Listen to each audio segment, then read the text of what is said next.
He said the children were already coming to his office in tears. He had just started his senior year, a well-liked teenager killed in an ATV crash. While working on this home in Berea, Habitat for Humanity of Clark and Madison counties had over $3,000 worth of equipment stolen. A large theft ring busted and several people charged. There's over 100 items that detectives have recovered from this crime ring.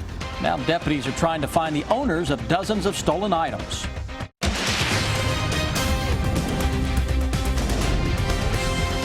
This is WKYT News at 5:30. Good evening. He was just starting his senior year, and now his classmates are preparing to say goodbye. 17-year-old Christopher Slusher was killed last night after deputies say he lost control of his ATV and crashed. A 16-year-old girl was with him and she was injured. Slusher was a student at South Laurel High School. Phil Pendleton shows us how Slusher is being remembered in our top story at 5:30. They had just enjoyed an after-school fishing trip and were headed home on ATVs when something happened, and in an instant, a fun day with friends became a tragedy. They were coming around a curve up there, and he had a little friend with him, and he was trailing him. You know, the guy that was going fishing with him. And I think he turned to look to say something, and that's when he kind of lost control of it. The ATV carrying 17-year-old Christopher Slusher and a 16-year-old girl crashed. Slusher died at the scene. The girl was airlifted out. Word spread quickly Tuesday morning at South Laurel High School, where Slusher would have graduated. And he just had a big heart for everybody, and that's how we're going to remember him. The crash remains under investigation by the Laurel County Sheriff's Office, but crashes like this are becoming way too common for them. They say that in the last 3 to 4 months, they've had at least 4 either ATV or motorcycle crashes, the victims all being young people. We've had a bad year this year in Laurel County with traffic fatalities and off-road fatalities, so it's been really traumatic for the officers. Robin says the tragedy for his family sends a message on how fragile and short life can be. You need to be good to everybody every day. You don't know when you're going to take your last breath. We're just a heartbeat away from leaving this life. Police say they believe it was just an accident and do not suspect that any alcohol or drugs were involved. In Laurel County, Phil Pendleton, WKYT. Slusher's family tells us that they're still working on funeral arrangements, but they hope to have the service at Bowling Funeral Home in London. As for the 16-year-old girl that was with Slusher, deputies have not released her name, but they do say she was taken to the hospital with non-life-threatening injuries. Police in western Kentucky are looking for at least 2 men wanted for shooting a young mother while she was holding her 1-year-old son. Our county-by-county coverage at 5:30 begins in Logan County. Russellville police say Lexis Bell was shot last Sunday at her home during her son's birthday party. 8 other children were in the home at the time. Police say at least 2 men broke into the home and shot Bell in the head. Shots were also fired at the other children. So far, police have not made any arrests in the case. In Madison County, the coroner still has not released the cause of death of a woman who died at a church over the weekend. Berea police were called to the Ocklawaha Native American Church on Chestnut Street Saturday night. The woman has been identified as 33-year-old Lindsay Poole of South Carolina. The coroner says they're waiting on toxicology results, which could be back in 2 to 3 weeks. No one has been charged in connection to Poole's death. In Franklin County, deputies have arrested 3 more people in connection to a theft ring. Deputies have now arrested James McDonald and 2 juveniles. Justin Hendershot was arrested earlier this month. Right now, the 2 men are charged with receiving stolen property, but more charges could be filed. Deputies say the 4 of them broke into cars in Franklin County and could be connected to some in Anderson County. At this time, we're still trying to inventory all the recovered items. There's over 100 items that detectives have recovered from this crime ring. We have several firearms that we can only assume that are stolen. We don't have a report on them. Deputies are trying to return the stolen items to their owners. They believe some of the items were sold at a yard sale on Schenkel Lane. Deputies expect to make more arrests. A group of people used to helping others is asking for help tonight. The Habitat for Humanity group that serves Madison and Clark County says someone stole more than $3,000 worth of equipment from them. They tell us the tools were stolen from a trailer next to a home in Berea. Mike Byers tracking the investigation in his Crime Tracker alert. And they took a very large table saw, which is several $100s. They took a large, nice miter saw. Those are just some of the work tools Habitat for Humanity of Madison and Clark counties had stolen from them last month. Nick Ray is the director of construction. He says over $3,000 worth of equipment was stolen, most of it from this trailer as it sat next to a rehab home in Berea. I think that they were definitely desperate individuals. Ray says the thieves broke into this trailer by drilling out a lock and prying this door open. To keep it from happening again, they've now added a block of material and an extra lock set at the top of the door. He says they've added extra security measures to the rehab homes as well, because the thieves didn't stop after robbing the trailer. And then they broke into the rear window of the house by prying it open. And took even more tools. Ray says he's in shock that people would steal from an organization like Habitat for Humanity. All of our tools have engraved HFH MCC, so it was clear. The Berea Police Department is handling the investigation. Ray has been investigating too. Myself and the site supervisor just kind of keeping our eyes open on Craigslist, and I myself have stopped by a couple of pawn shops. For an organization that has helped the community so much, they're now asking for the community's help in return. From cash to donations of tools, they say anything will help. In Madison County, Mike Byer, WKYT. If you'd like to make any donations to Habitat for Humanity of Madison and Clark County, they can be dropped off or mailed to their office in Richmond. We have that information up on our website at WKYT.com. Part of the Lexington Road is back open tonight after a hazmat situation this morning. Police say some items found in a dump truck may have been part of an active meth lab. North Locust Avenue between Jordan and North Limestone was closed while crews cleaned up the chemicals. We're nearing the end of August and the steamy weather that came with it. See you later. We're Yes. tracking a much-needed taste of fall moving in very soon, right, Chris? Yeah, that we are. September blowing into town, guys. College football kicking off this weekend. We're ready to punt the heat and humidity on out of the Bluegrass State. Punny, huh? All right, we look outside right now at our 9 live sky cams, and we're dealing with a mix of sun and clouds across the entire area. Though, look at that Lexington sky cam. A little thunderhead in the distance. That's some action showing up across southern Kentucky, where it is only 79 in Somerset, 77 Harlan. Everybody else upper 80s to around 90 degrees. Those isolated thunderstorms way to our south. If you're watching me into Frankfort, Georgetown, Cynthiana, Paris, over toward Moorhead, Owingsville, Flemingsburg, Richmond, nothing going on. Southern Kentucky, though, a little different story. That action we had south of Berea beginning to weaken a little bit, though some thunder and lightning right on top of Lake Cumberland. Let's get it out of there before the big holiday weekend. Isolated stuff from Corbin to Williamsburg, and eastward we go on the Hal Rogers / Daniel Boone Parkway, south of the Mountain Parkway, getting in on some of the action. Here comes a cold front. Finally, thunderstorms going to usher in a big weather change. I've got a fall feel that shows up on the hour-by-hour forecast when I come back in a little more than 5 minutes. We're looking forward to it. Thank you, Chris. New information tonight on a computer virus affecting some hospitals in eastern Kentucky and West Virginia. An Appalachian Regional Healthcare spokesperson says they've been dealing with technical complications the past few days. Today, hospital leaders announced that no patient information has been compromised. All ARH hospitals have been asked to shut down their computers for now. All paperwork is being handled manually. The case has been handed over to federal investigators. Some of our viewers have been curious about a couple of anchor changes here at WKYT, and Jimmy has our good question tonight. Here it is. Where is Jennifer Palumbo? I haven't seen her in a long time. Well, actually, she's here today. We got a picture of Jennifer and her family. She has stepped back from her anchor duties at 4 o'clock. There it is. Nice picture. Filling in when folks are off. She filled in for Amber last Friday, yesterday, and today. In fact, she'll be back tomorrow. We're glad to see her smiling face anytime, and so I thought, let's go straight to the source. Jennifer, you haven't disappeared. I have You're just not. not here every single day. That's so you've been very busy. That's right. And my children, Anna is in middle school. She just started middle school, and John is in the 4th grade. And I just wanted some more time. They're at an age, there's so much going on, and I was missing out on so much. A chance to step back and reconnect with them and be able to be a part of their lives in a different way. It's hard in the news business, but it's been great to get all of the emails from people saying, where are you? Are you okay? I'm okay. I'm okay. And I love filling in. I still get to do the job that I love. It's just a more flexible schedule. And you're going to teach over at UK a little bit, right? That's right. I will be helping with the UK Journalism 204 class, teaching broadcast news.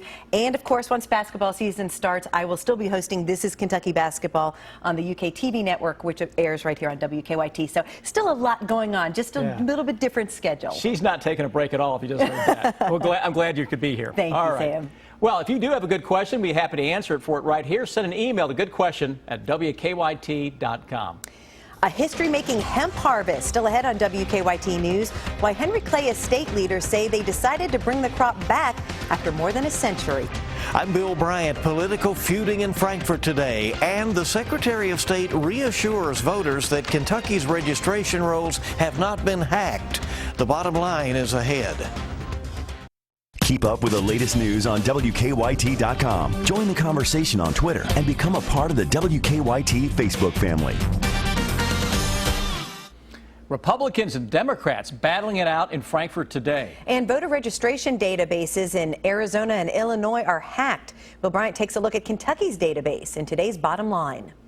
Good evening. As Democrats and Republicans battled for control of the Kentucky State House, the fight was on display at the Capitol today. Speaker Greg Stumbo, a Democrat, called a meeting of all state representatives to discuss the pension problems in the Commonwealth, and the Republicans boycotted, calling it all political.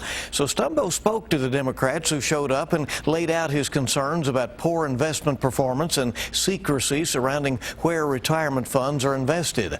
Also today, Democratic Kentucky State Representative Russ Meyer released a recording of a voicemail from Republican Governor Matt Bevin that Meyer says he considered to be a threat. It came after Meyer declined Republican lurings for him to switch parties last winter. Bevin described the voicemail in a statement as polite and personal and said his comments were being misconstrued.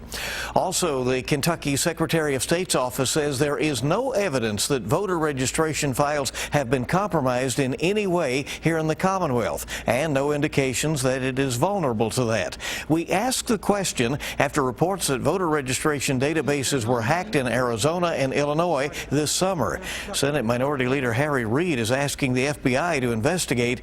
It comes as voters in Arizona are at the polls today in a primary, a race to watch Senator John McCain's re-election bid.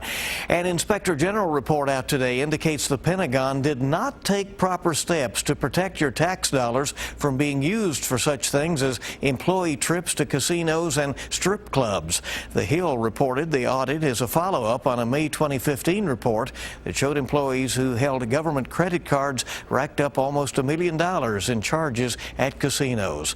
The St. Elizabeth healthcare system in the northern Kentucky, Cincinnati area has totaled up the heroin overdoses from last week. 75 people were brought into its emergency rooms after having OD'd during the week that ended Sunday.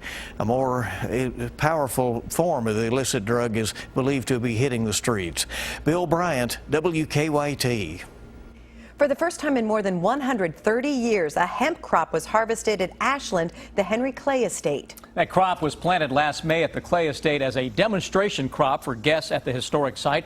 Eric Brooks is the curator of the estate, and he says Ashland was an appropriate choice considering that Henry Clay was dedicated and had a real belief in hemp. He saw the potential. He did whatever he could do to advance the crop as a crop for our state and for our country. And so we are now revisiting that in hopes of inspiring others to do the same in the current environment. Products made with hemp from today's harvest will be sold at Ashland and at other historical sites across the state. Now, your hour-by-hour forecast with Chief Meteorologist Chris Bailey. Good looking sky in Lexington, but if you look toward your southeast right now, you're going to notice some thunderheads that are cranking up high in the sky. And that's from some action that is well to the southeast of Lexington, but those tops of the thunderstorms showing up well into parts of the Bluegrass region. Most areas hitting 90 again this afternoon.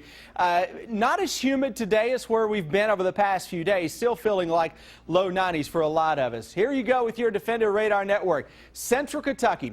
Bluegrass region, northeastern Kentucky, western parts of the area, pretty good shape as we roll through the evening. Those showers and thunderstorms are scattered, smothered, and covered into the southeastern corner of the state. From the Lake Cumberland area and eastbound we go toward Manchester into Clay County, and the action is coming at you from east to west. Yet again, we've had some rain into Hazard, parts of the Big Sandy Valley getting in on some rain. A lot of that, though, again, is going to hang into southeastern Kentucky. Here's your fall cold front that is off to the northwest that has some thunderstorms ahead of it. Those thunderstorms arrive in here as we go into the day tomorrow, and one or two of those can be strong into the afternoon. Into Thursday, we'll start out the day with a shower thunderstorm, then a whole lot of awesome weather moves in later Thursday, and that's going to hang tough into Friday and Saturday. A little taste of early fall. It is September by this point, though, with temperatures that will be a little cooler than we should be. Here's the hour-by-hour forecast to track the cool surge into the Bluegrass state. Out this evening, whatever's down there, southern Kentucky, is going to die out right after sunset. We go into the day tomorrow. Thunderstorms will begin to flare up into the afternoon. It's one of those days to where temperatures spike into the mid and maybe some upper 80s around lunchtime. Then all of a sudden, clouds filter in, winds gust up, and the skies open up with a shower or thunderstorm. That front is on top of southeastern Kentucky early Thursday. Look at Thursday afternoon.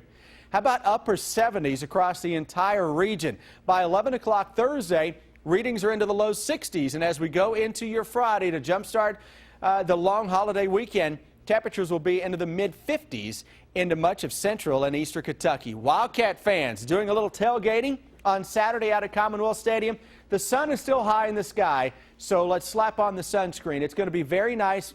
No humidity really to speak of, low 80s.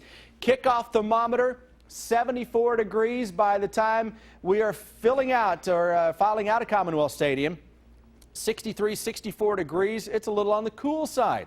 Should be. It's football. We go into Sunday with an 84-degree high temperature. Labor Day itself on Monday, 86, and it looks like a completely dry holiday weekend. Yeah. Doesn't get much better than that. That's good looking. Thanks, Chris. Got a new wreck outbound Nicholasville Road. This collision, 3 cars involved. It's right in front of the ball, and it has the left lane blocked. So obviously we're going to see some backups develop because of that collision on Nicholasville Road from the Circle to Man of War. To Versailles, 11 minutes. To Georgetown, about 16, and we're still holding on to Paris, dealing with about 20 minutes on Paris Pike. Now back to you in the studio. Some heartbreaking news, Brian, out of the NFL today. Yeah, this afternoon, former Louisville quarterback Teddy Bridgewater now with the Vikings with what sounds like a season-ending knee injury just a week before the season begins. And with the Cats season opener this Saturday, what are both sides game planning for? Sports is next.